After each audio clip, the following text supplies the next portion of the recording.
O projeto de lei 29/2017, ele apresenta, no meu modo de ver, uma gama muito extensa, bastante interessante, do que a gente poderia chamar de avanços.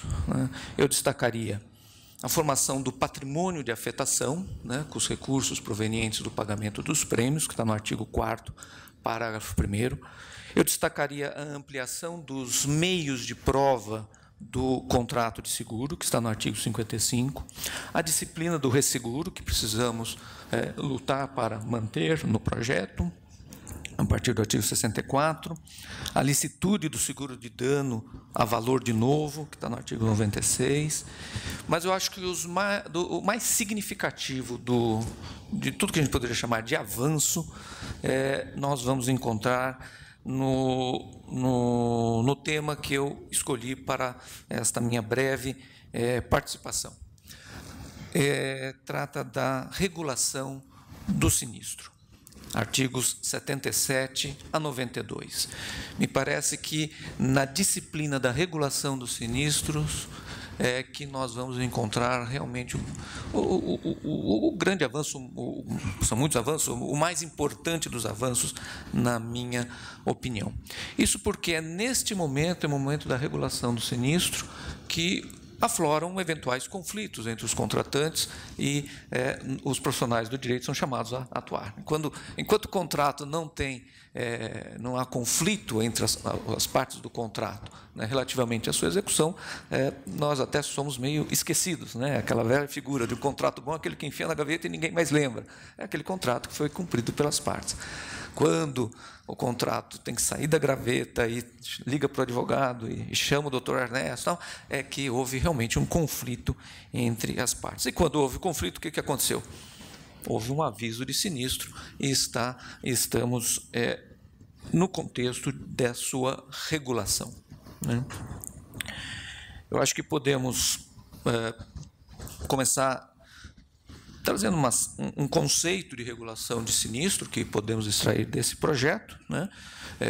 Regulação de sinistro, na verdade, me parece que teria um sentido amplo e um sentido estrito. No sentido amplo, corresponde à obrigação da seguradora, consistente na contratação de um especialista independente e apto a proceder à investigação do fato objeto de aviso de sinistro e, se for o caso, calcular o crédito a que tem direito o segurado ou o beneficiário. Esse seria o conceito de regulação de sinistro em termos amplos. E este conceito, esta obrigação da seguradora, se desdobra em dois diferentes aspectos.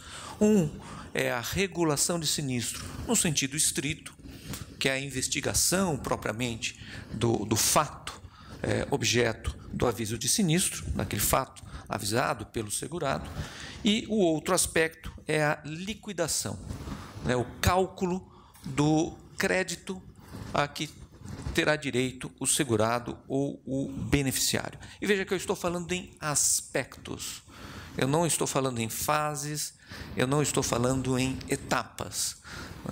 Isto porque, uma disposição muito clara do projeto de lei, isso porque, à medida que avançam as investigações feitas no bojo da regulação de sinistro, em havendo a definição da liquidez, da certeza de um crédito do segurado, já se deve proceder ao cálculo deste e até mesmo ao pagamento. Então, não existe uma fase estanque de investigação. Concluída essa fase, iniciaria a segunda fase da liquidação.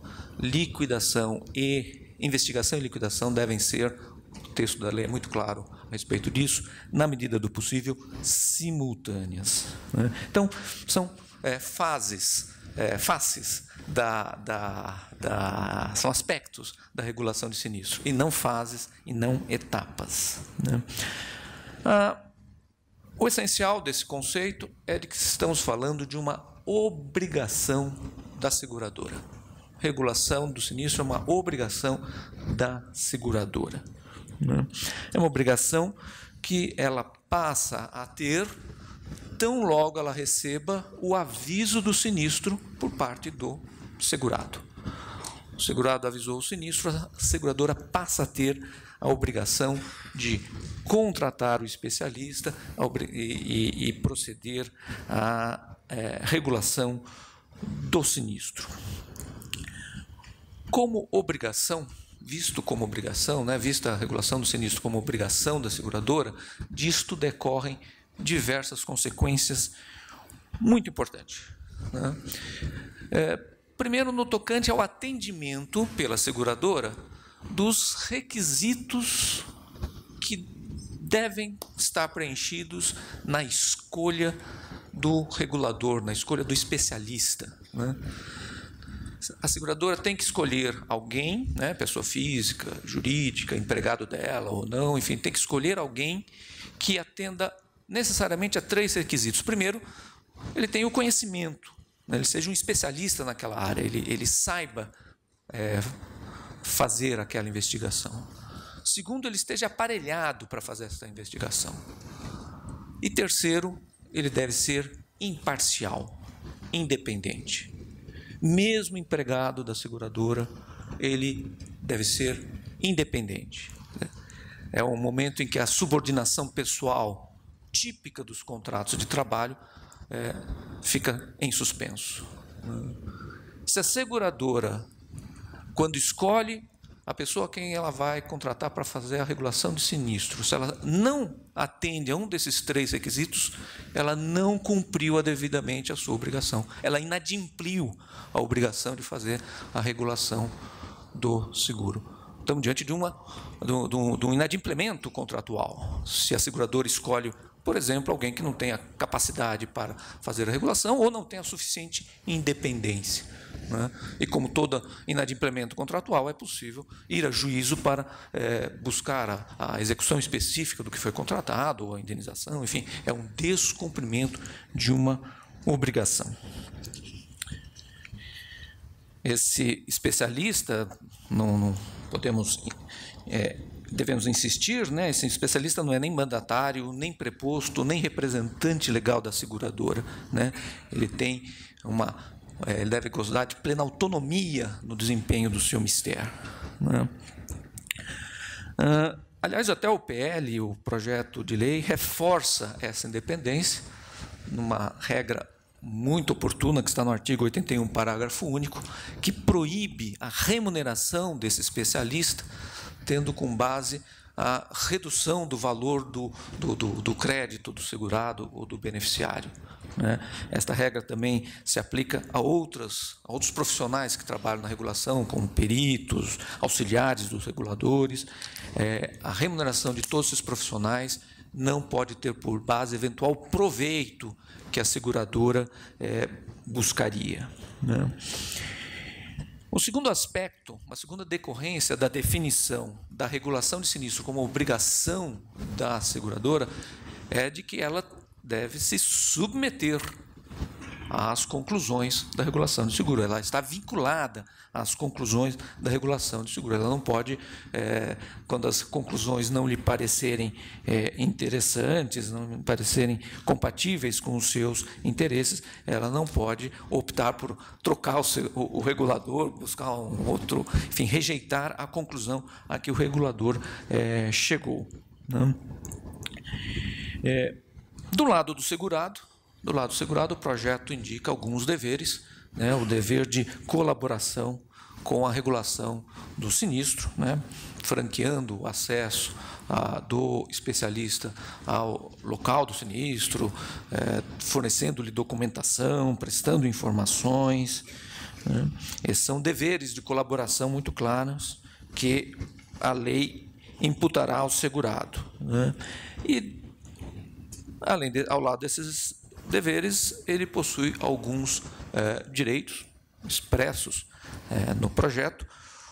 O mais importante de todos diz respeito ao dossiê de regulação de sinistro, ou seja, aquele conjunto de documentos, relatórios, estudos, cálculos, aquele conjunto de documentos que registram as atividades realizadas durante a regulação, né? Esse dossiê, o dossiê de regulação de sinistro, ele corresponde, o segurado tem um direito de acesso ao relatório que conclui esse dossiê, quando a seguradora, enfim, na regulação do sinistro, resulta que a seguradora deve pagar ao segurado a garantia que havia sido contratado, ou seja, a regulação chega à conclusão de que houve um sinistro coberto e define o valor. Neste caso, o segurado tem direito ao relatório do dossiê de regulação de sinistro. E tem direito à totalidade do dossiê quando houver recusa total ou parcial de cobertura por parte da seguradora, né? Então, é um documento comum às partes, o dossiê de regulação de seguros. Claro, se entre os documentos reunidos pelo regulador na elaboração desse dossiê houver algo coberto pelo sigilo, ou algo que possa prejudicar terceiros, né, o segurado, para ter acesso a essa documentação, ele vai precisar de uma ordem judicial emanada de um processo judicial que corre em sigilo, né? Mas, ressalvada essa particularidade, todo o conteúdo do dossiê de regulação, quando há recusa parcial ou total da seguradora quanto à cobertura, pertence documento comum ao segurado e à seguradora. Eu quero encerrar só dizendo que esse dossiê de regulação do seguro cumpre também uma outra função, uma função muito importante para nós da área, enfim, os advogados que depois vão atuar em função do conflito de interesse que possa surgir, né? Do dossiê será possível extrair os elementos que verificam, confirmam ou desconfirmam se as partes cumpriram aquele dever essencial do contratante do seguro, que é agir com a mais estrita boa-fé. Se o segurado, ao contratar o seguro, não forneceu informações adequadas, corretas, não agiu com a mais estrita boa-fé, isso vai aparecer no dossiê de regulação do seguro.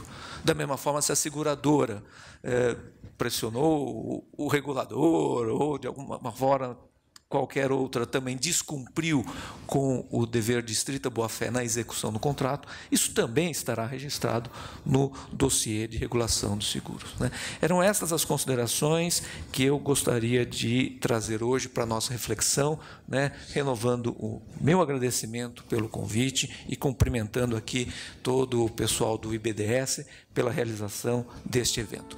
Pela atenção, muito obrigado.